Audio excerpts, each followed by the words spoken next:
আপনারা জানেন যে আমাদের বিজেপি সরকার, রাষ্ট্রবাদী সরকার এবং মাননীয় মুখ্যমন্ত্রী শুভেন্দু অধিকারী মহাশয় মহিলাদের ক্ষমতায়ন এবং আর্থসামাজিক উন্নয়নের জন্য প্রত্যেক মহিলাদের অন্নপূর্ণা যোজনার আওতায় এনে ৩,০০০ টাকা করে মাসে প্রদান করার ব্যবস্থা তিনি করেছেন। ইতিমধ্যেই গত ৩ তারিখে মহিলাদের অ্যাকাউন্টে সরাসরি ৩,০০০ টাকা করে প্রদান করা হয়েছে এবং এই যোজনার কাজ আপনারা সকলেই জানেন যে আগামী ৩ মাস যাবৎ চলবে। তো সেই অনুযায়ী প্রত্যেক মহিলা তারা ফর্ম ফিল আপ করে অফলাইনে পৌরসভায় জমা দিচ্ছে। বিশেষ সূত্রে আমরা জানতে পারি সেই ফর্ম পৌরসভায় পড়ে আছে।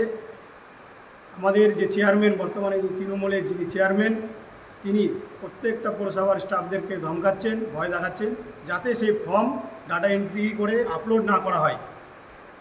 কারণ তাদের একটাই উদ্দেশ্য সরকারকে বদনাম করার জন্য এবং মহিলা সুবিধা যেন না পায়, না পেলে সরকারকে গালাগালি করবে, এর জন্যই এই রাজনীতি উদ্দেশ্য চরিতার্থ করার জন্য চেয়ারম্যান এই কাজ করছে।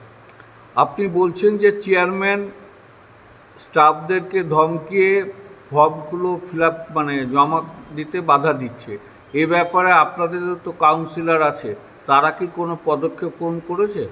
অবশ্যই তারা পদক্ষেপ গ্রহণ করেছে, আমাদেরকে জানিয়েছে। আমরা আমাদের যারা নেতৃত্ব তাদেরকে জানিয়েছি। যেহেতু তিনি ইন্দ্রজিৎ ধর্মশাই পৌরপিতা এখনও আছেন, অনেক স্টাফকে ধমকাচ্ছে, ভয়ে অনেকে হয়তো তার বিরুদ্ধে কথা বলতে পারছেন না। পরবর্তীতে কি এ ব্যাপারে চেয়ারম্যানের কাছে কোনো ডেপুটেশন বা কোনো পদক্ষেপ নেওয়া হবে কি আপনাদের দলের তরফ থেকে? অবশ্যই আমরা পদক্ষেপ নেওয়ার জন্য নেব। নিবিড় দাস, টাউন বিজেপি সভাপতি।